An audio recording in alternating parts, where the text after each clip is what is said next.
Fala pessoal, tudo bem? Boa tarde.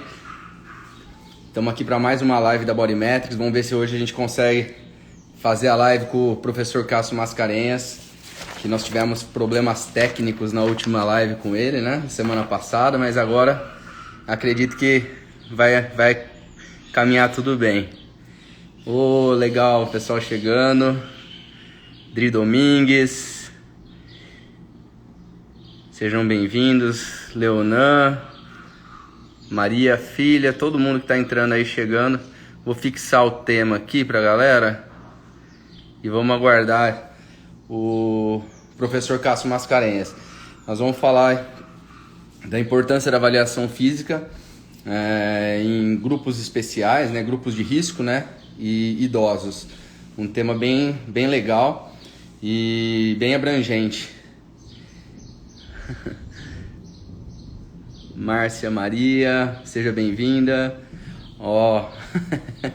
É isso que é bom, a ansiedade, porque essa live demorou para acontecer, né? Semana passada tivemos problemas técnicos com o Instagram do professor Cássio e essa semana aqui nós vamos fazer acontecer. Bruno, seja bem-vindo. Kelly, bem-vinda. Lígia, bacana. Doutora Cris, chegando aqui, bem-vinda na live. Vamos ver se o Cassião já tá na área aqui. Trazer ele para dentro do jogo aqui. Vamos guardar aqui, deve estar chegando. Então, Aline, pessoal chegando. E uma live bem legal. Lembrando, gente, que as nossas lives são sempre em prol de uma instituição. Depois a gente sempre deixa no final da live os dados da instituição para quem quiser ajudar, né? Esse é o projeto que a gente iniciou lá no início da pandemia e estamos seguindo em frente com ele, né? Então, a gente traz um profissional aí de renome aí para bater um papo com vocês, e quem tiver condições e intenção de ajudar e quiser ajudar, eu deixo os dados da instituição, conta corrente, é para mandar direto lá para a instituição. E vamos lá, deixa eu ver se ele já chegou aqui na área. E espero que hoje ele consiga nos acessar aqui, né? Porque na última live ele teve um problema porque o Instagram da Bodymetrics não ficava ao vivo para ele. Aí ficou um combinado que se a gente tiver problemas nos primeiros 5 minutos de hoje aqui, a gente vai entrar pelo Instagram dele, mas vai funcionar da mesma forma, porque nós vamos ficar ao vivo do mesmo jeito, né? R Parra Coach, bem-vindo aí também. Eu tenho que ler os nomes dos perfis aqui, e não necessariamente eu conheço o nome da pessoa aqui, mas vamos lá. Será que ele tá com problemas, Aline? Aline, quer dar uma ligada para ele, por favor? Dá uma ligada aí, você tem o contato dele, porque aí conforme for a gente já passa para o próximo. Bom, novidades aí para quem ainda não é cliente Bodymetrics, né, e tem intenção de ser. Estamos aguardando ansiosamente aí o lançamento dos preços da Black, e deve sair no início da próxima semana. O Cassião chegou aqui na área, vou puxar ele para dentro da live.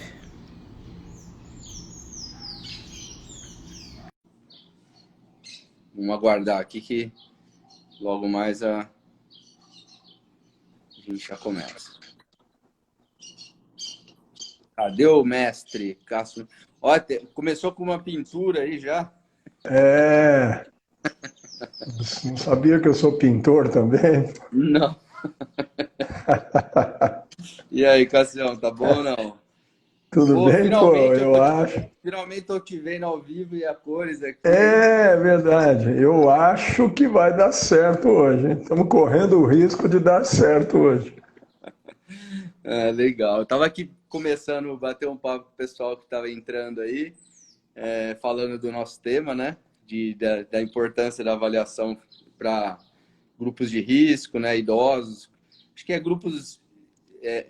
Ainda se usa grupos especiais, Cássio? Do Grupos de ponto de risco vista, Do ponto de vista da prescrição do treino, nós falamos em grupos com cuidados especiais, né? Quer dizer, que requerem cuidados especiais para a prescrição do treino por conta do quadro como um todo. Agora, no momento aí de Covid, aí nós nos referimos a esses grupos como de maior risco, né? Então, olhando para o contexto da Covid, são os grupos que nós encaramos aí de risco para complicações maiores da Covid.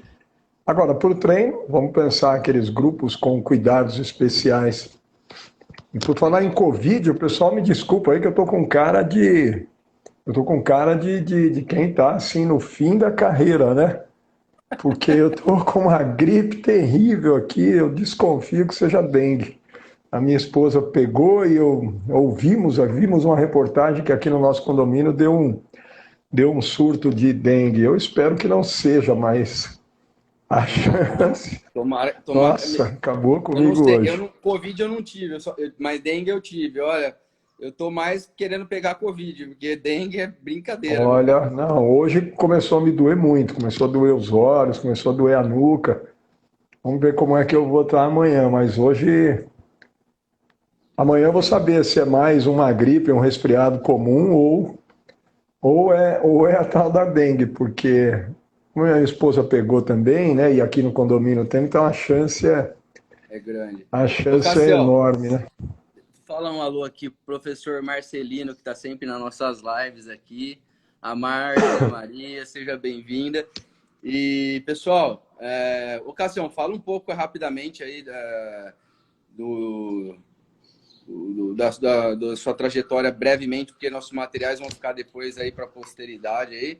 E fala um pouco aí também da Bradon, como que é a questão dos cursos, da empresa aí que você está, né, à frente aí. Fala pro pessoal aí também que é legal, porque depois nossos materiais vão virar podcasts, ficam no YouTube, Aham, no blog da Bodymetrics. legal. Vocês têm também muita gente aí quer dizer, aqui está muito mais multidisciplinar, né? Quer dizer, tem nutrição, tem pessoal da área médica, tem educador físico. E nós temos aí, mais recentemente, um projeto que a gente vem conduzindo há 4 anos, que é o projeto da empresa, da Bradon. Começamos isso há 6 anos atrás, construindo programas de treinamento, e a ideia era ter, né, com o tempo, uma empresa que o nosso slogan é inteligência em exercício e treinamento. A busca nossa, quer dizer, a missão nossa é trazer para o mundo do exercício e do treinamento soluções inteligentes para, acima de tudo, ampliar o leque de pessoas fisicamente ativas, né? A população fisicamente ativa. Então, todas as nossas ações, iniciativas, elas têm como premissa básica isso: trazer soluções inovadoras, práticas, com alto nível de conhecimento e de rigor científico para a prática do exercício e que traga melhores condições para ampliar o contingente fisicamente ativo da população. Então, o que a gente traz é para quem não faz. O que nós buscamos é agregar e atrair as pessoas que nos últimos 20, 30, 40 anos não se encantaram pelas propostas, pelos modelos, e ao mesmo tempo tentar garantir um maior nível de assim, possibilidades de inovação e de aprofundamento técnico, científico e profissional para quem trabalha de alguma forma com exercício. Então é o que nós temos feito aí, né? Então nós temos vários programas de treinamento voltados para idosos, para diabéticos, para hipertensos, né? Para reabilitação cardíaca, para corrida, para treinamento online, para futebol amador, né? Para quem pratica o futebol recreacionalmente, para tênis, para beach tênis. Então nós vamos trazendo uma série de possibilidades. E temos também um projeto mais recente nosso, que é dos cursos online, né? E aí, para a turma da nutrição, também tem uma novidade boa aí. Nós vamos lançar agora uma primeira pós-graduação nossa, mais para a área da educação física mesmo, que é uma graduação em treinamento para diabéticos, com uma inovação, Carlinhos, que nós trouxemos para a área, que é a residência em educação física. Ele faz a pós-graduação, toda a teoria, com 400 horas aí online, e depois ele faz a residência. Como é na medicina, o indivíduo faz a residência para ter uma especialidade. Cardiologia, endocrinologia, ortopedia, e com a gente ele vai fazer a residência em diabetes. Prática, mão na massa, conviver por mais 100 horas aí com todo tipo de paciente, com todos os perfis clínicos, para ele se tornar realmente não um pós-graduado, mas um especialista de verdade. E só é especialista em alguma coisa, em primeiro lugar, quem estuda de forma profunda aquilo e não superficial, e quem põe a mão na massa, né, Carlinhos? Não tem como alguém ser especialista em alguma coisa só com a teoria. Eu lembro quando você falava desse projeto, é um projeto seu já de longa data, né? E assim, é um sonho antigo. Que vai ser um divisor de águas mesmo, é algo que exige que realmente tenha muita divulgação e que isso chegue na massa mesmo, porque é um diferencial sem precedentes, né? Porque a gente sabe que eu fui aluno seu, a gente sabe como que é um abismo entre o que você vê na sala de aula e o que você vê na prática, né? Os mais empenhados, né, acabam que na prática se desenvolvem porque tem que correr muito atrás, mas eu acho que um curso desse, o cara ele vai sair com uma segurança e com um nível de assertividade que não tem igual, né? Porque ele vai realmente... Porque ainda mais com esses grupos, né, Cássio? Porque a gente vê que o educador físico ele não vai muito para essas áreas porque ele realmente tem medo, né? Não sabe o que fazer. Ele vê na faculdade, vê o conteúdo, mas na hora de ele chegar e pôr a mão na massa, ele fala, eu acho que é melhor eu não fazer isso aqui, vou fazer algo mais tranquilo. E aí melhor pegar alguém que não tem risco. Essa janela fica preenchida por outros profissionais aí de outras áreas. Né? E não tem, e aí todo mundo fica nesse discurso ainda de que, professor, mas esses públicos não vêm ou para a academia ou para o clube. É claro que não, né? Eu costumo brincar sempre. Eu digo, não vem mesmo, eles têm juízo. Eles não vêm porque eles têm juízo. Falei, se você tiver um pai diabético, hipertenso, cardiopata, em tratamento de um câncer, alguma coisa, ou DPOC, você manda ele para uma academia, para uma clínica, você manda ele para algum profissional que você conhece, levanta a mão quem manda para alguém. Ninguém levanta a mão. Então... Há 25 anos eu estou, né, no ensino superior e eu entendo, a gente enxerga claramente essa defasagem enorme de conhecimento. E não é só para trabalhar com esses grupos, não. A gente vê defasagem de conhecimento para trabalhar com uma pessoa que quer simplesmente melhorar a aptidão física dela. Aí vem tudo igual, né? É um esquema assim, eu costumo brincar, né, que perante a educação física todo mundo é igual. Nem no direito mais a gente tem isso, mas na educação física você quer justiça, quer igualdade na educação física, porque todo mundo é igual, o treino é igual para todo mundo. Então é uma área que preza, né, pela igualdade. Não, vamos tratar todo mundo igual. É uma vergonha, né, infelizmente isso. Então nós precisamos avançar muito, né, Carlinhos? E aí para esses grupos, então, ali não tem meio conhecimento. Com esses indivíduos não existe meio conhecimento. Não deveria existir com ninguém. Mas com esses grupos de maior risco, de um mal súbito ou de um comprometimento do quadro clínico, aí não existe meio conhecimento. Ou você sabe de forma aprofundada, teoria e prática, com experiência clínica, ou você vai fazer besteira. E com essa turma nós não temos condição, né, de fazer besteira. Então é um projeto que a gente você já sabia disso há muito tempo. Era um sonho antigo que virou um projeto e agora está pronto. No final desse mês, início de dezembro, nós já lançamos a primeira turma nossa de residência em exercício de diabetes. E para a turma da nutrição, na virada do ano, a gente também lança aí a nossa primeira pós-graduação em nutrição esportiva. Provavelmente deve lançar essa pós por volta de fevereiro, final de janeiro, início de fevereiro. A gente já tem aí a primeira pós-graduação nossa em nutrição esportiva e a outra vai ser justamente na área da dietoterapia e para trabalhar com esses públicos, né? Voltado para que também é uma coisa que precisa muito. Exatamente, que também precisa muito disso, né? A nutrição também carece muito de um conhecimento mais aprofundado de como gerenciar, né, hábitos nutricionais, dietas e intervenções nutricionais para esses públicos, né, a partir de macros e micronutrientes, achar alternativas para melhorar o quadro clínico como um todo. É tratamento, né? é tratamento por meio do medicamento, do exercício e da alimentação. E é tratamento, não tem como não ser, né? E aí cai exatamente no que a gente se prontificou a discutir hoje. Tá, o nutricionista vai intervir, o educador físico vai intervir, o médico vai intervir. E vai intervir como? Vai intervir a Márcia Maria Elisete está perguntando, precisa de professor para... Precisa.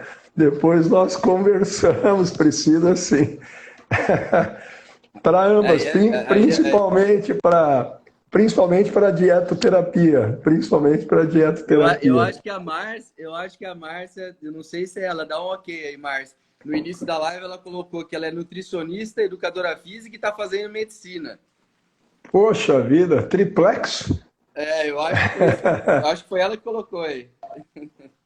Caramba, não é fácil, hein? Então, mas nós precisamos sim, viu, Márcia? Precisamos sim, depois a gente conversa, eu te apresento tudo que nós temos. Se você se empolgar aí com o nosso projeto, com os nossos ideais na área, porque essas áreas conversam e precisam conversar, né? Eu não me conformo, por exemplo, de um paciente chegar numa clínica de personal trainer ou com personal ou numa academia, seja ele só um obeso ou seja ele a Márcia Argentina e Paraguai. Tranquilo, né? Porque nós faremos o curso online, tá tudo bem, né? Mas eu não me conformo de um paciente, por exemplo, diabético ou hipertenso, dizer, olha, às vezes boa parte deles tem já um quadro também de obesidade, crônica, e alguns já vêm também numa condição de inflamação subclínica, isso já talvez tenha sido determinante para a instalação de uma resistência insulínica, hipertensão, enfim. Aí ele diz assim para o personal dele, eu estou indo no nutricionista. Aí ele diz assim, legal. Ué, acabou? Eles não vão nunca conversar, não me dá quem é, qual escuta, ou vai lá no nutricionista. Eu estou treinando. Estou treinando com... tá legal, que bom, é importante. Ué, e aí? Não vai haver essa interdisciplinaridade? Ele está fazendo o que lá? Qual é o gasto calórico dele? Quais são as intenções do treinador com ele para esse mês, para o outro mês? Para que a própria alimentação auxilie no conjunto de mudanças que serão induzidas pelo treino. Quais as necessidades nutricionais pelo quadro clínico, que aí o treinador vai precisar fazer algumas adequações naquilo que ele imaginava para o treino nesse mês, mas ele vai ter que tirar um pouquinho o pé, porque aqui existem umas urgências nutricionais que foram detectadas e diagnosticadas num conjunto de avaliações. E esses profissionais, eles nunca conversam, nunca. Ninguém sabe, corre o risco de um estar trabalhando rigorosamente contra o outro. O que ele está fazendo de treino não combina com esse ajuste nutricional. Azar de quem? Azar do paciente, que já é doente. E aí a gente não sabe por que, eventualmente, as coisas não acontecem. E às vezes acontecem e por uma química de uma sorte enorme. O que eu imaginava deu certo ali, mas não é toda hora. Então eu não me conformo ainda com essa cultura nossa de intervenção monocrática. Eu não sei se o melhor termo é esse, mas se você está treinando, ótimo, né? Eu vou resolver aqui o seu problema nutricional e uma coisa não interfere com a outra. O treino interfere com o metabolismo, o treino interfere com todo, o medicamento, enfim. Carlinhos, não dá, né?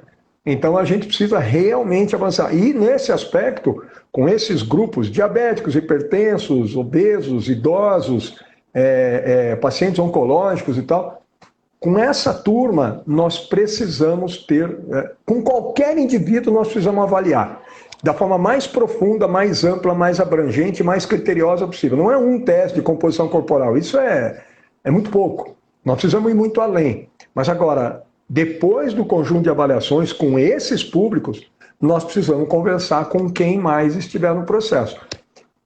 Ou tem essas competências também para que, de forma interdisciplinar, um entenda o que o outro precisa e começa a fazer o conjunto de concessões pelo que as avaliações estão mostrando, ou o paciente vai ser, mas assim, certamente prejudicado, né? Ô, Cássio, eu tô fora faz um tempo já, né, da área, assim, prática, né?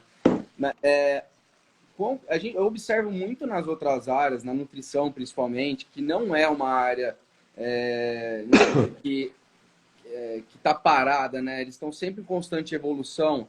E assim, eu percebo assim que o nutricionista hoje ele é muito apto, não sei se todos, né? Mas eu vejo vários nutricionistas são muito aptos a lidar com exames clínicos assim de paciente.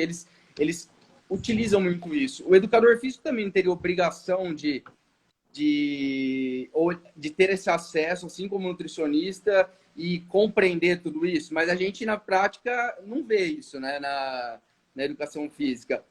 Isso acontece? Deveria Olha a minha acontecer ou cara. eu estou falando besteira? Olha a minha cara. Né? Não, porque como que o cara vai interagir com Não um vai. paciente desse se ele não É, consegue entender um exame clínico, não não consegue vai. entender...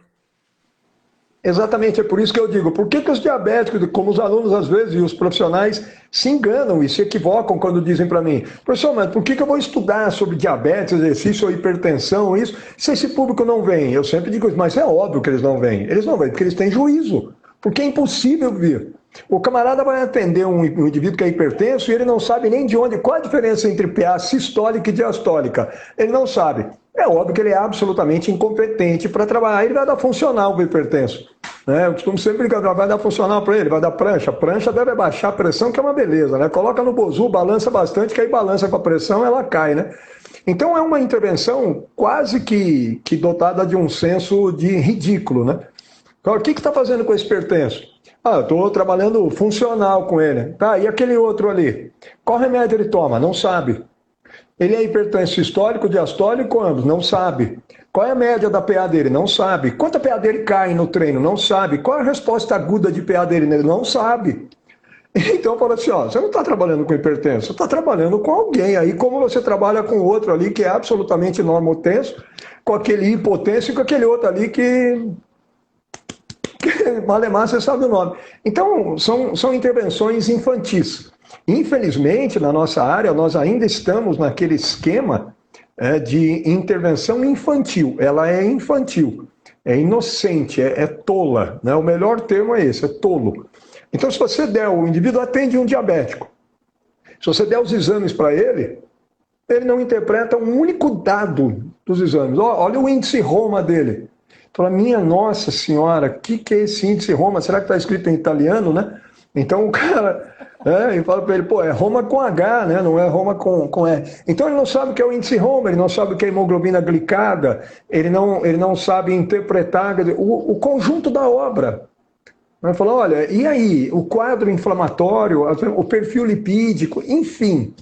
Ele não interpreta nada, então ele não diferencia quadro clínico. Quando ele foi ao médico, se o médico sabia fazer, obviamente é fundamental que saiba, também não são todos que sabem, né? Mas existem médicos e médicos, professores e professores, nutricionistas, tem gente ruim e gente boa em todo lugar. Mas a educação física, infelizmente, no que diz respeito à intervenção nesses grupos, ela é absolutamente ignorante, incompetente, desprovida de qualquer condição de pôr a mão num indivíduo desse. Infelizmente. Ela vai ter que acordar, obviamente, para a vida, porque senão ninguém vai ter um lugar ao sol. Né? E vejam que interessante, se você perguntar para 10 nutricionistas, você sente falta, se você tivesse um treinador, personal ou não, que te enviasse e que conversasse com você, que te enviasse, por exemplo, uma coisa simples, o plano calórico dele para cada semana ao longo do mês e dos próximos 2, 3 meses. Que ele mandasse o plano calórico. Os meus treinos vão trabalhar com esse nível de gasto calórico na semana. Então ele manda o plano calórico, vai aumentando semana a semana. Quando eu pergunto isso nos cursos para nutrição, 100% eu falo, levanta a mão quem gostaria que um paciente que está treinando de receber do treinador o plano calórico. 100% levanta a mão. Aí eu digo assim, por que vocês não cobram um plano calórico? Porque interessa para vocês? Falam, nossa, interessa muito saber o plano calórico para a gente poder ajustar no emagrecimento, no ganho de massa muscular. Por que não cobra? Mas ninguém, a gente nem sabe, existe? Aí eles perguntam, existe isso? Existe. Existe. Plano calórico existe. Possibilidade de calcular o gasto calórico existe. O problema é que você vai achar um em cada 10 mil. Agora, se você começa a cobrar, você começa também a exigir mais do lado de lá. Isso é um movimento que tem que ir acontecendo justamente para subir a régua, né, Carlinhos? Sim. Porque senão a Porque gente fica nessa mediocridade eternamente. porque Né? o que acontece, que a gente percebe, assim, é que se o cara não recebe o plano calórico do educador físico, ele vai estimar o plano calórico pelo que o cara fala para ele, né? Então o nutricionista ele vai ter que fazer o trabalho dele imaginando que o paciente está falando para ele é exatamente o que acontece lá, né? Que muitas vezes não é, porque o paciente não tem obrigação de entender. Não tem obrigação nenhuma de saber os exercícios que ele está fazendo, o que realmente acontece, né? Ele não sabe disso. Mas o nutricionista vai acabar tendo que estimar isso, né? Prever de alguma forma. Vai fazer as equações, né? Vai usar as equações da DRI. E a equação da DRI iguala todo mundo, quer dizer, iguala todos os processos. Aí, poxa, mas eu tenho um plano calórico. Ó, tá aqui, esse aqui é meu plano calórico, e o mês que vem aumento em X%, tanto. Falo, poxa vida, esse seria o cenário ideal. Então, existe possibilidade de. Do mesmo jeito, né, Carlinhos? A turma vai falar, mas e a avaliação? Então, a gente fala assim, qual a importância, por exemplo, de eu avaliar um paciente diabético? Avaliar agora do ponto de vista, primeiro, funcional. Por exemplo, eu recebo um paciente diabético num quadro clínico, por exemplo, que ele está um paciente diabético tipo 2, que é o que mais tem, né? 95% dos diabéticos tipo 2. 5, 7 anos de diagnóstico da doença, e a gente já sabe, quando alguém chega para nós em anamnese e diz assim, faz 5 anos que eu diagnostiquei diabetes, então ele já tem 7, 8. Porque o diagnóstico dela é sempre assim, já tem lá para trás, não é diabetes tipo 1. Fala, bom, diagnosticou há 5 anos, já tem o diabetes há uns 7, 8 anos. Se você pega os exames, e tem que pegar, aí você olha os exames, você tem ali, o histórico dele tem pelo menos os últimos 5 resultados, por exemplo, de glicemia de jejum. Aí eu olho ali os últimos 5 resultados, e eu tenho que ter um dos últimos 3 meses para entender quem ele é hoje. Aí você olha lá, 180, 170, 150, 180, quer dizer que nesses últimos que ele fez, no último ano e meio, ele não mudou o quadro dele, ele não melhorou o controle glicêmico. Significa que lá atrás estava pior. Aí você vê uma hemoglobina glicada com 7,5%, aí você vê um índice Roma também alterado, enfim. Aí você olha para tudo isso, você diz assim, aqui eu tenho um quadro. E os pacientes não sabem o que significa isso. 150 de glicemia de jejum. Ele diz assim para você, está vendo, não está muito ruim não, está 150. 150 em jejum. 150 em jejum significa que ao longo do dia, 200, 230, a qualquer momento aí, com qualquer refeição. Ele nunca fez uma pós-prandial. É muito curioso isso, porque a gente recebe esses pacientes e faz uma pós-prandial. Tudo isso é parte do processo de avaliação. Sabe por quê? Ele tem 150 de glicemia de jejum, 150 miligramas por decilitro. Aí na primeira semana, fala assim, você vai começar a aprender sobre o seu quadro clínico e sobre a sua doença, que ele não entende da doença. Ele acha que é só, a glicose, a minha diabetes está alta, ele fala, né? Minha diabetes está alta. Aí ele faz uma pós-prandial. A gente ajusta com ele e fala, me diga aí um prato que você come no seu almoço, uma refeição padrão sua, vamos fazer uma pós-prandial. Aí ele faz uma pós-prandial. Aí a glicemia dele, 2 horas depois do almoço, vai para 230, 220, 240. Aí ele leva um susto. Nossa, ficou muito alto. É todo dia que ela vai estar assim. Todo dia. Porque agora você comeu. Aí ele começa a ter que entender o que comer. Aí está o nutricionista, que está fazendo o ajuste. Mas o ajuste em qual quadro clínico? E ele está treinando comigo. Aí, Carlinhos, uma coisa que é fundamental, e a gente já vai falar já também dessa questão da massa muscular. Ela tem um papel decisivo no controle do quadro clínico dessa turma. Eu recebo um paciente desse, olha esse quadro como um todo, aí você faz um teste, por exemplo, de VO2 máximo, e um indivíduo assim, com 50 anos, está obeso e tal, aí ele me aparece com um VO2 máximo, por exemplo, de 7 METs. Ele tem um VO2 de 70 anos de idade, mas ele tem 50. Só que é 50, obeso, inflamado, diabético, hipertenso. Ele não tem 50 anos funcionalmente, ele tem 70. E acabou de mostrar na avaliação. É fisiologicamente impossível controlar a glicemia com VO2 de 7 metros ou 6 metros. É impossível. Se eu não jogar esse VO2 máximo para 8, 9, 10 metros, não existe possibilidade de controle glicêmico. Então, por que avaliar, por exemplo, a aptidão cardiovascular, a capacidade aeróbica do VO2 máximo? Para isso, porque isso explica muito do nível de descompensação glicêmica dele. Porque quando você tira um VO2 de 7 ou de 6 metros para 9 ou 10, você promoveu adaptações no organismo, não do ponto de vista central somente. Isso aqui vai mudar. Agora, periférico, capilar, aumento de fluxo, melhora de resposta vasodilatadora, aumento de mitocôndria, aumento de atividade enzimática, isso tudo, aumento de glicogênio, isso tudo tira mais glicose do sangue, melhora o consumo dela e garante o melhor nível de controle glicêmico. Fora com o conjunto de ações anti-inflamatórias do exercício, que vai secundariamente melhorar o controle. Então, se o camarada não fizer a avaliação, ele não sabe por que desse quadro e o que ele tem que fazer para mudar o quadro. E o tempo que leva a isso, porque eu preciso avisar o médico e o nutricionista sobre isso. Inclusive agora com relação ao meu plano calórico, porque ele é obeso. Eu não tenho como fazer milagre com um camarada desse, com 6 ou 7 metros de VO2 máximo, falar, não, ele vai gastar 600 calorias por treino. Impossível. É impossível, eu mato ele. Ele não consegue, né? É impossível, é impossível. É impossível você exigir dele que ele... Não tem, ele não tem nível funcional. Aí qualquer coisa para ele, se eu coloco ele a 5 metros, 5 por hora, é pesado, muito pesado. E ele tem uma capacidade de trabalho muito ruim por todo o conjunto de respostas, de vasodilatadoras e metabólicas. A fadiga dele se manifesta antes do que qualquer um outro pelas mesmas intensidades relativas. Então é muito complexo o quadro. Se eu entro assim, ó, aí o que é muito complexo fica absolutamente indecifrável. Então aí volta e nós vamos lá e usamos uma intervenção rasteira. E ninguém conversa com ninguém. Então eu não consigo, por exemplo, gerar um déficit calórico num paciente desse por meio de treino. O déficit calórico vai ser na dieta, vai ser com o nutricionista. Daqui a 3 meses... o meu processo de treino, que já aumentou 1 metro, 1,5 metro VO2 máximo, começa a ter possibilidade de incrementar o gasto calórico. E eu tenho que mudar o comportamento motor dele. Isso tem que ser avaliado. Quantas horas ele está fazendo de atividade física espontânea? Quanto tempo ele está ficando em pé? Quanto ele está andando espontaneamente, da casa dele até tal lugar, deixando o carro mais longe? Tudo isso tem que ser avaliado. Porque nós estamos falando em mudança de comportamento nutricional. Não adianta fazer a dieta. Fecha a boca, acabou, ele fecha por 1 mês e abre para o resto da vida e piora tudo de novo.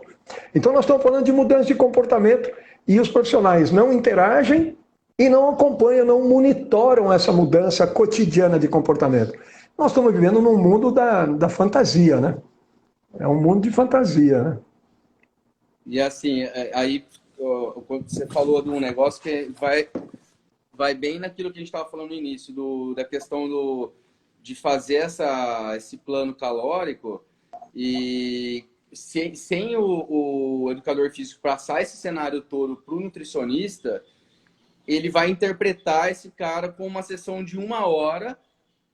Para ele vai ser uma sessão intensa do nível do paciente, porque o paciente já fala, nossa, eu fico muito cansado. Ele pode interpretar como uma sessão de 600 calorias, que não é, né?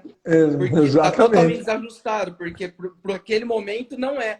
Só que ele pode relatar isso, falar, então eu já sei que a coisa está mais ou menos no nível que eu imagino. E nem está perto daquilo. Surreal. Porque o nutricionista também não tem obrigação de saber qual é a expectativa de gasto calórico. Quem tem que entender de gasto calórico de treino é o educador físico. A nossa área, infelizmente, acredita que uma aula de ginástica, não posso falar o nome, né? Mas uma aula de ginástica de 45 minutos, que a turma gasta 1.000 calorias. Gasta no mês. Né? Gasta 1.000 calorias fazendo aula de ginástica num mês. Né? Porque a turma fala isso e eu falo, minha nossa, gente... Vocês são educadores físicos, por favor. Pelo menos eu ensino a turma a fazer cálculo do gasto calórico. Aí o camarada vai, faz um curso de final de semana aí, os outros vão lá e falam, 1.000 calorias. Aí isso se difunde. Chega no nutricionista, o paciente fala assim, eu estou fazendo aula de ginástica e tal. Gasta 1.000 calorias. O professor falou que gasta 1.000 calorias. Pô, espera aí, 1.000 calorias em 45 minutos significaria o indivíduo correr a 18 km por hora por 45 minutos. Ficar 18 km por hora correndo por 45 minutos para gastar 1.000 calorias. Poxa, gente, isso aí é só maratonista de ponta. Então não existe o gasto calórico médio, por exemplo, em aulas de ginástica por mulheres obesas, porque quem faz é a mulher. 99% de quem faz aulas de ginástica são mulheres, então eu vou olhar para a mulher. O gasto calórico médio de mulheres obesas em aulas de ginástica de 45 minutos é de 130 a 150 calorias.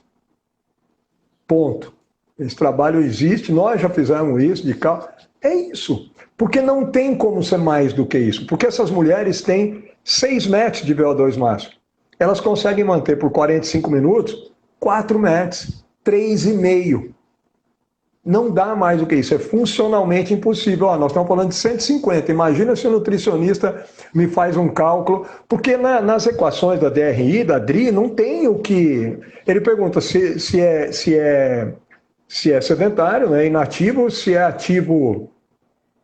Olha lá, em quase 2 horas, é isso aí mesmo, Lígia. Em 2 horas gasta mesmo 1.000 calorias. É isso. Então, na equação da DRI, né, da DRI, vai ver se o indivíduo é inativo fisicamente, se ele é ativo, né, um pouco ativo, ou ativo moderado, ou é intenso. De repente ele vai e fala aqui, ó, não, intenso. Mas intenso para ele. O intenso para essa mulher, por exemplo, é isso, 4 METs. 150 calorias em 45 minutos, né? Então, eu também, viu, Lígia? Eu também queria queimar 1.000 calorias em 45 minutos. A gente resolveria com um treino na semana, tava todo mundo sequinho, né? Magrinho, magrinho. Mas acho que esse aí foi para fechar aquele assunto do início lá de a gente generalizar a sessão de treino para todo mundo como igual, né? Aí um atleta de alto, nem precisa ser, né? Um atleta amador de alta performance amadora, a capacidade de trabalho dele é infinitamente maior. Então, o que ele vai gastar de energia não tem nada a ver com... E para os dois, a resposta é 1 hora de atividade intensa. Foi intenso. Exatamente. Intenso para o cara, ele corre a 2 km por hora. O intenso para outro é 4 metros. 4 por hora. É isso aí mesmo. A Márcia pode começar a andar a pé que vai ficar magra, hein?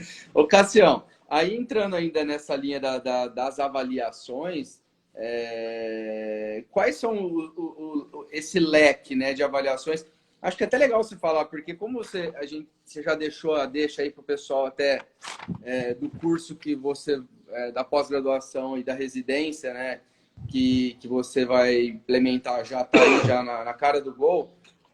Quais são as avaliações que, de forma geral e ampla, que vocês vão conduzir lá, que esse pessoal vai ter na prática e que são necessárias, assim? E acho que é legal passar um pouco por cada uma dessas avaliações, né? Carlinho, do ponto de vista de processo de avaliação, quando eu falo em avaliação física, né, eu boto assim, o guarda-chuva da avaliação física, ele implica primariamente 3 dimensões. A avaliação postural, e não tem como não fazer, só porque ele é diabético, hipertenso, eu preciso da avaliação postural, porque isso determina para mim algumas indicações e contraindicações de treino, de exercício. A presença ou não de alguns desvios posturais vai ser determinante daquilo que eu posso, não posso, devo, não devo fazer, né, de exercício. Então, isso já é o primeiro norte. Então, esse guarda-chuva da avaliação, quando eu falo em avaliação, eu estou falando sempre nessas 3 dimensões. Avaliação postural, depois, a segunda dimensão, a avaliação antropométrica, aí a antropometria envolvendo tudo é peso, estatura, IMC, perimetria, percentual de gordura, massa gorda, massa magra,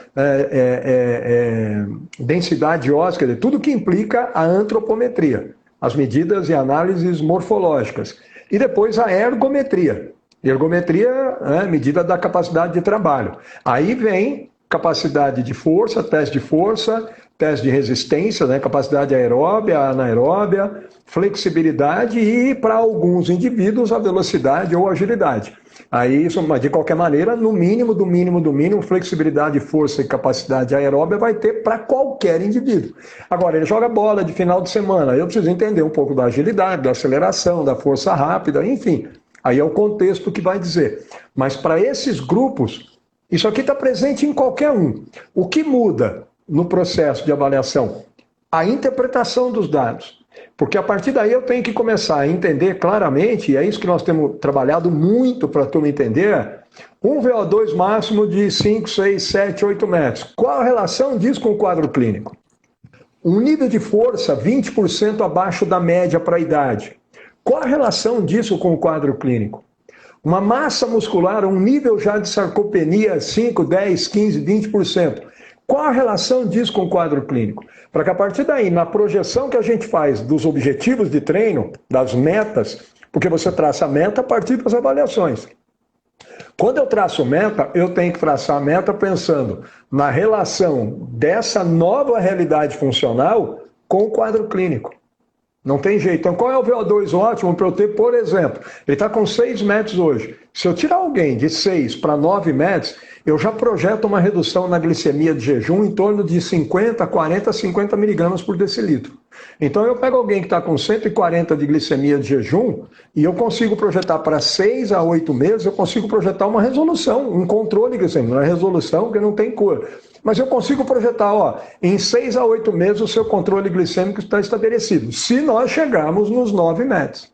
Aí é com ele só precisa vir. Eu tenho que garantir que o treino é bom. Mas é aí que entra o processo de avaliação. Então não é fazer o teste por fazer. É fazer consciente do que cada resultado significa com o quadro clínico, para eu poder fazer o nível funcional conversar com o quadro clínico. Senão também é perda de tempo. Não é, e aí entra para não usar na prescrição, não serve para nada. Aí não serve para nada, exatamente. E aí entra para esses grupos o apêndice disso. O guarda-chuva é esse. Qualquer processo de avaliação física é postura, antropometria, ergometria. E avaliar tudo de tudo. E na ergometria ainda tem que avaliar capacidades coordenativas, coordenação motora grosseira, fina, espaço-tempo, óculo manual. Para mim tem que avaliar tudo isso. E depois também o nível de desenvolvimento motor. As habilidades, para mim, tem que avaliar tudo. Mas, no mínimo, avaliar essas capacidades condicionantes. Quando a gente trabalha com os doentes, os pacientes, aí entra o apêndice, que é a avaliação clínica. A clínica não é física, física é física. Mas a clínica é um apêndice. Por quê? Porque eu tenho que olhar para os resultados daqui e da antropometria e olhar e cruzar isso com os dados clínicos dele, para entender o quadro. Porque o médico que o atendeu, ele não prescreve a medicação para um paciente que está com 140 e o outro que está com 210 de glicemia de jejum. A terapia é outra. Do mesmo jeito, o nutricionista competente também não pode entrar rigorosamente com a mesma estratégia. São quadros clínicos muito diferentes. E níveis de conhecimento, de consciência da doença, comportamento geral, que são também diferentes. Então, se eu não olhar para tudo isso, a intervenção é desastrosa. Então, o educador físico tem que saber fazer o diálogo agora. Morfologia, função e aspecto clínico, e quadro clínico. É aí que entra aquela sobre ele. Vai ter que saber interpretar o quadro clínico? Sim. Se alguém disser assim, mas isso é problema do médico. O problema do médico vai prescrever o remédio. O médico não vai dar o treino. E o nutricionista também não vai dar o treino. Ele vai ajustar a dieta. E em algum momento, depois vai ter que haver uma convergência de interesses. Na verdade, assim, o médico vai prescrever o remédio, interpretando o quadro clínico. O nutricionista vai prescrever a dieta, interpretando o quadro clínico. O educador vai prescrever o treino, prescrevendo. Não é? Exatamente. Ele precisaria interpretar o quadro clínico, né? Tudo. E ele precisaria fazer as avaliações, a morfologia, a função, para entender o quadro e a postura, porque isso faz parte de qualquer avaliação. A gente não avalia postura, né? Não faz avaliação postural, não vê a presença ou ausência de desvios, não faz avaliação, quando faz a antropometria, faz ali uma dobra cutânea, alguma coisa, e morre aí. Isso não é avaliação física, isso é 1% da avaliação física como um todo. Isso é um pedacinho muito pequeno dela e que tem que também ser interpretado. Ah, você está com X% de gordura. E aí? que isso tem a ver com o meu quadro? A glicemia está 160. O que isso tem a ver com a minha pós-prandial, que vai de 160 para 240? Ah, então, precisa ver, né? Está avaliando para quê? Né? Não está nem avaliando, né? Está só fazendo uma medida. Mede e não interpreta nada, quer dizer, não avalia. Aí aquela história que é o tal do teste soprar, né? O que você está fazendo isso? Ah, não, só para... Ele não consegue nem explicar, né? Soprar não dá, né? Intervenção soprar, né? Está fazendo esse teste porque não, só para... E aí, Carlinhos, uma coisa que vou falar até para a turma, não tem nada a ver com propaganda isso, né? Falou, o Carlinhos trouxe o Cássio aqui para ele falar do Bodymetrics. Não, porque eu uso o Bodymetrics antes do Carlinho. O Carlinho conheceu o Bodymetrics em função do nosso curso e viu. Eu tenho Bodymetrics há 11 anos. 11 anos. 2009, seu aparelho. 2009. O meu Bodymetrics acho que foi o quarto ou quinto a entrar no Brasil. Quarto ou quinto equipamento que entrou no Brasil, em 2008 para 2009. Eu comprei ele no final de 2008 e início de 2009. E é quase o mesmo preço de hoje, então o preço do Carlinho tá bom, ó, já estou contribuindo aí, meu cara. Mas olha que bacana. Tá dando uma cortada aí no seu vídeo agora. Espera aí, vamos esperar aqui. Porque... A sua imagem tá distorcida e o áudio também. Só para mim ou para todo mundo aí, gente? Dá um joinha aí se só para mim, se tá ruim mesmo. É uma questão de conexão aí, não sei. Você tá me ouvindo? Tô ouvindo. Tá dizendo lá que tá cortando. Melhorou ou tá ruim ainda? Não, é que você tá com a imagem toda borrada e o áudio picando. Parece que tá dando uma melhorada aí, mas tá voltando. Será que é a dengue? Olha lá, tá ruim, ó, tá distorcida. Bom, mas se bem que é melhor distorcer você mesmo. Assim, né? Eu acho que fica bem melhor. Eu acho que fica bem melhor, viu? Deixa assim. Ó, tem gente dizendo que tá... Ô Carlinho, e aí uma coisa interessante disso é que quando a gente pega, por exemplo, os dados do Bodymetrics, na ultrassonografia, nós aprendemos muita coisa com isso. Quando eu olho a espessura do músculo, quando eu olho a espessura de gordura em qualquer uma, tópica, em qualquer um dos pontos, mas a gente aprendeu muita coisa, por exemplo, olhando espessura de quadríceps e vendo o quadro clínico. Eu comecei a aprender umas coisas com a avaliação agora antropométrica, no que diz respeito a espessuras pela ultrassonografia. Olha que coisa interessante. Logo nós vamos fazer mais alguns dados disso para eu publicar esses trabalhos, porque está muito próximo disso que eu vou dizer. Eu estou estabelecendo, acho que eu já comentei disso com você, não me lembro. O que eu estou chamando de razão gordura quadríceps. Quando nós tivemos dois projetos que nós conduzimos aqui com mulheres obesas, grau 2 e 3, né, mórbidas, e todas diabéticas e tal, síndrome metabólica, o que nós vimos era uma relação entre quanto maior era a espessura de gordura na coxa, e a relação era maior entre gordura e espessura de quadríceps, então aquelas que tinham a espessura, quadríceps não, né, o reto femoral, a espessura do reto femoral muito menor que a espessura de gordura, nós víamos um nível de descompensação glicêmica e de alteração metabólica geral muito maior. Então nós começamos a olhar mais para isso, para esses dados, e agora a gente na virada do ano, nós vamos pegar um N um pouquinho maior disso e cruzar finalmente esses dados, mas me parece que isso é uma coisa que eu começo a olhar para isso, olha a avaliação aí de novo.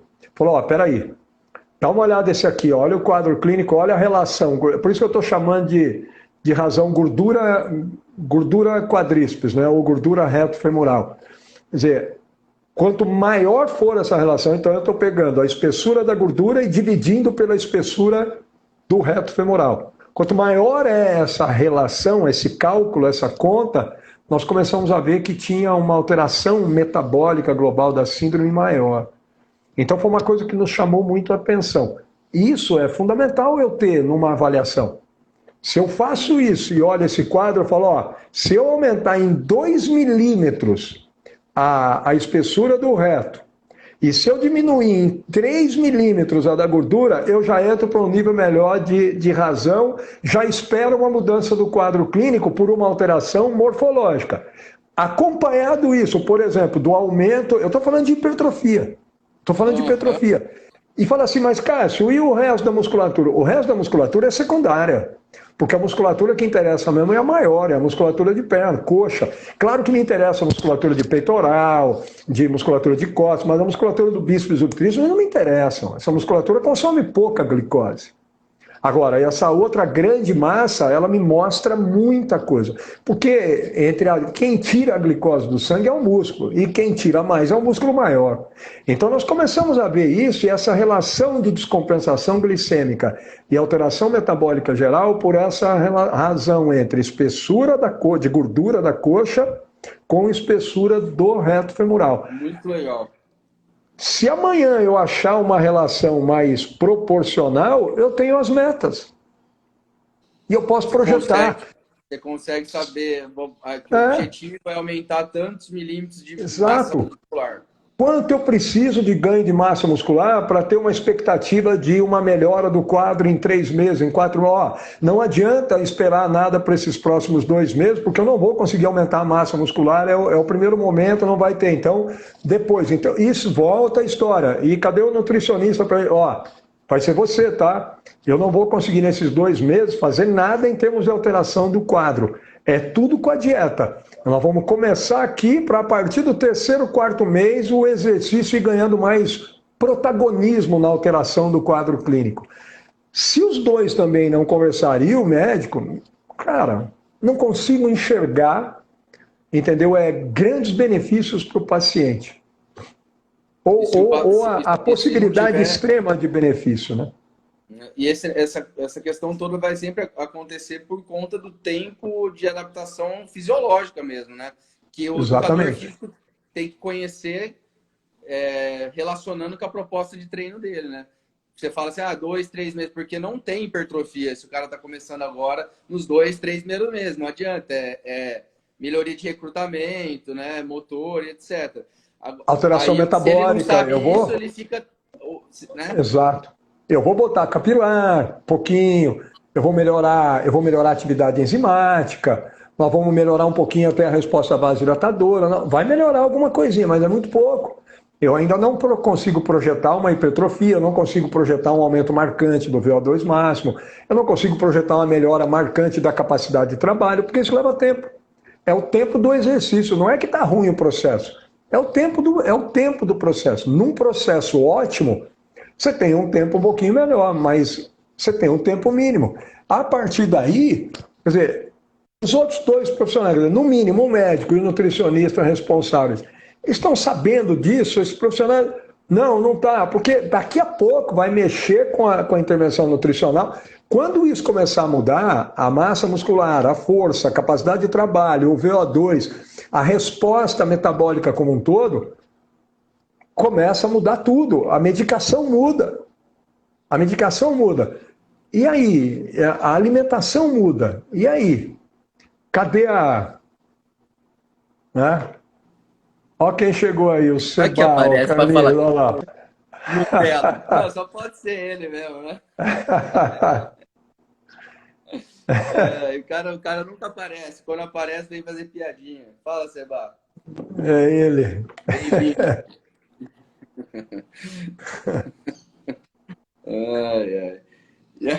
Outro dia tava com o Alexandre aqui, o La Verde, né? E o Marcão apareceu também, já colocando as piadinhas dele. O Alexandre finge que nem vê. Não, é melhor não ver. O Marco é melhor não ver. Então, não, melhor... é interessante isso, né? É interessante legal, essa questão das avaliações, ó, Seba. É isso aí. Vocês têm que marcar o encontro da turma aí, ó. É verdade. Então, Cassião, e aí assim, qual que é hoje você já encontrou, pelo que você está me falando, você já está enxergando isso nesse... deu uma cortada. Você já está enxergando isso porque você já tem várias avaliações. Agora, Qual que é a ideia sua de que tamanho de N que você pretende ter aí de trabalho para mostrar algo mais consistente? Carlinhos, não é Assim? muito mais não. Pelo que nós já temos, eu acredito que se a gente conseguisse com mais umas 20, 30 pessoas com esse perfil, mulheres, que é o que nós tínhamos antes, eu já consigo ter alguma coisa significativa, né? Então, é só a virada do ano, porque esse público é o mais difícil agora, com tudo isso da pandemia, é o público com mais difícil de acesso, né? De vir para um lugar para fazer um projeto de pesquisa, é até arriscado, né? Então, Ah, tudo parou. A gente tinha a intenção de finalizar esse trabalho esse ano, na verdade, no primeiro semestre desse ano. Ficou tudo, nós tínhamos projetos com diabéticos, hipertensos já prontinhos para a gente começar. E a pandemia, né, parou tudo, infelizmente. Agora, Carlinhos, você vê, a gente fala desses grupos. Qual é a principal? Tenho vários scans de coxa de mão. Interessante aí, o Rafael, a gente pode olhar para isso, porque de repente é o ele Ricardo. tem. Então, o Ricardo, desculpa, o Ricardo, a gente pode olhar para isso, viu, Ricardo? Pegar o que já tem, vendo por preço bom, cara, Carlinhos. Brincadeira. Mas é o Vou Ricardo. falar, meu, O é Ricardo é isso que assim dá. mesmo. Não, esse é o Ricardo, né? Ele, para dar bom dia, ele pede alguma coisinha, não tem? Você quer bom dia, ele já vai falar, precisa ver, né? Dependendo do horário do dia, ele tem um preço o bom dia dele, né? Não, mas depois ele manda O, para. Eu acho que é interessante então, pegar isso, né? interessante isso, Ricardo, O porque se Ricardo, o já Ricardo tiver tá um de N volta bom, na ativa, né? O Ricardo tá na prática de legal. volta. A gente precisaria ver esses dados aí e fazer essas comparações. Mas você vê, todo mundo fala, isso é sabido por todos. Ô, Carlinhos, eu não estou de olho no tempo aí, tá com você. Daqui a Ô, pouco eu acho que já Cassiel, tá. na verdade, você me parece que o nosso Instagram aqui da Bodymetrics, agora depois das últimas 3 lives que eu fiz, a gente ganhou um benefício aí do Instagram de não ter limite mais nossa live. Então, a hora que você quiser, ainda bem que você falou, a hora que você Caramba, quiser que encerrar, perigo. que você tem compromisso, você me fala. Porque Isso é daqui a pouco, 1 hora perigoso e meia, a falar. gente tá. Não, outro dia eu tava aqui com o João Moura, sabe? João Moura, que é também youtuber. E Aham. aí tava com 1 hora e 20 já, e eu falei assim, opa, alguma coisa tá estranha. Ele falou, pô, Carlinhos, esse negócio aí não acaba nunca. Falar isso para Mas mim é um perigo. Eu tenho até medo não, que vai não. embora, hein? Não, é a hora que você quiser, você conclui aí, porque se for ver, faltaria 2 minutos para o Instagram já estaria jogando o nosso anúncio para Tá. derrubar aqui, mas não veio Não, nada aqui. beleza. Então, assim, a live agora é eterna no absoluto, na Body Metrics aqui. Na Body Metrics. Mas, Carlinhos, uma coisa que é interessante, a gente fala da avaliação global, isso que eu falei de avaliação física. Todo mundo sabe o idoso. O idoso é sarcopênico. E aí, por conta disso, ele perde força, perde capacidade. O idoso vem com isso, vem com aquilo. Todo mundo já conhece o conjunto de características gerais de um idoso. Tá, mas ele é sarcopênico. Todo idoso é sarcopênico, mas você tem um sarcopênico assim e um assim.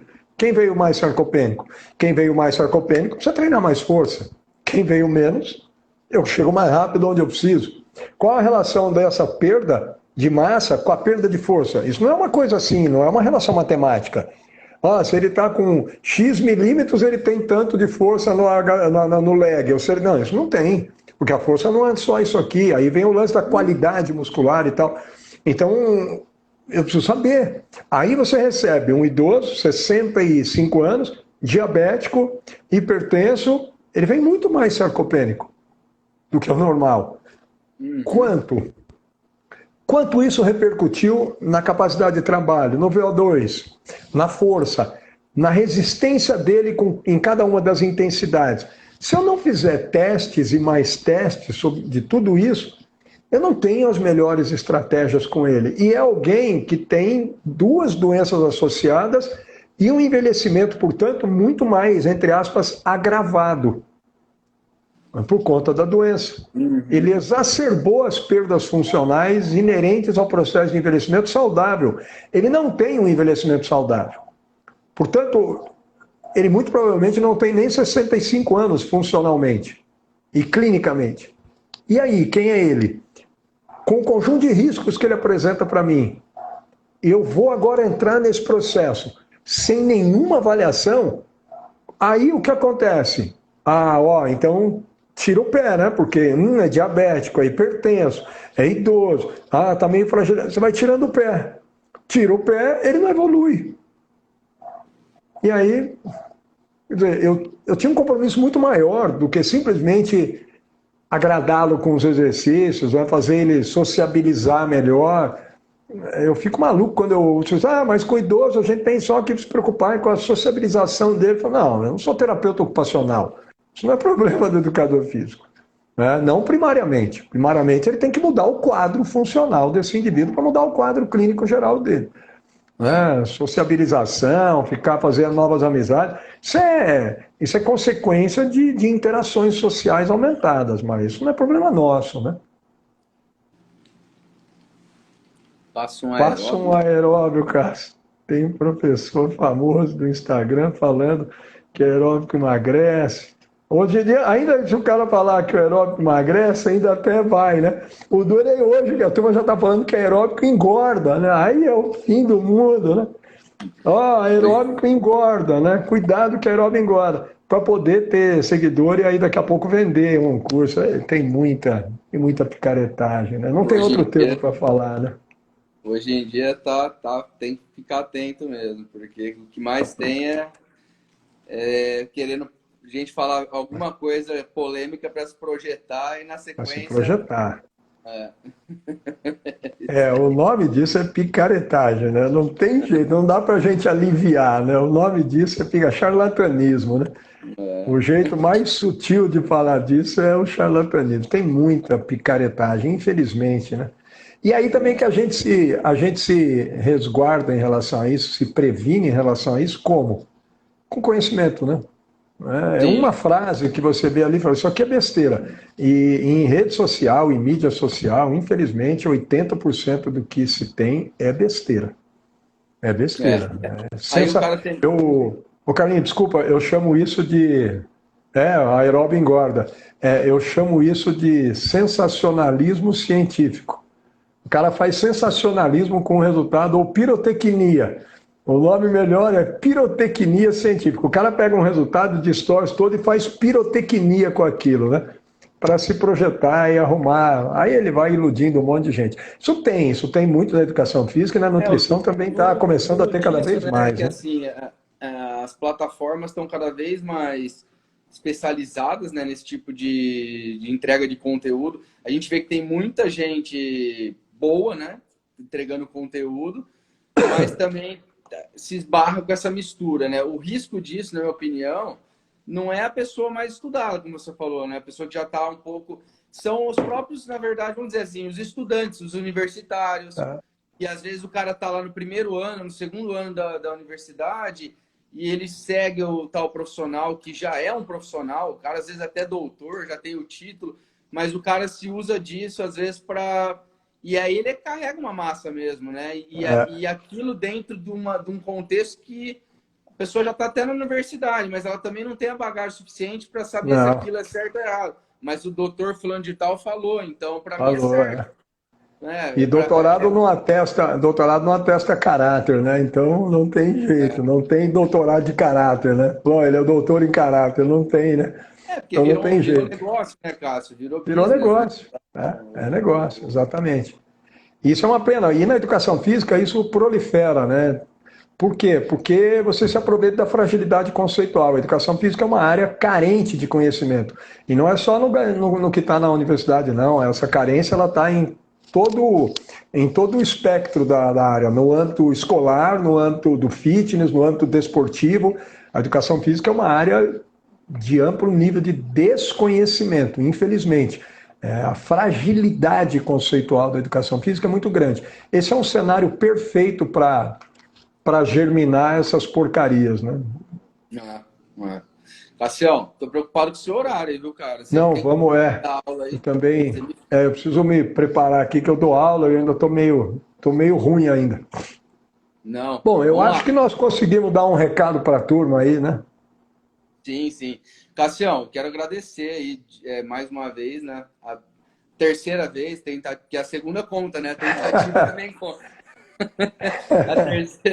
Quero agradecer a terceira vez que você se dispõe a fazer uma live com a gente, que a segunda você estava disposto, só que o Instagram não ajudou. Não quis. E deixar aqui o recado para todo mundo, que o nosso material, as lives, elas vão ficar depois agora já no IGTV, para quem quiser assistir depois, para quem quiser vai estar no nosso blog, no nosso Spotify em formato de podcast e no YouTube também da Bodymetrics. Ô, Carlinho, desculpa. Não, quer completar? Eu ia fazer ia te pedir Não, eu só ia fazer falar que a nossa live hoje ela é em prol do Larson Francisco, que a gente sempre faz a live beneficente, que encerrando a live eu deixo os dados do Lar lá nos stories para quem quiser ajudar. E bacana, é direto com eles lá. É só quem puder, né? E quiser, fique à vontade para ajudar. Queria só aproveitar e fazer uma propaganda aí. Nós tivemos um livro nosso que nós... Oi? Manda bala, né? Que eu vi que tem uma pergunta aqui, não sei. Manda bala. Tá cheio de desafios, 30 dias sem açúcar, exatamente. Já é isso aí. A nutrição também está aparecendo de tudo.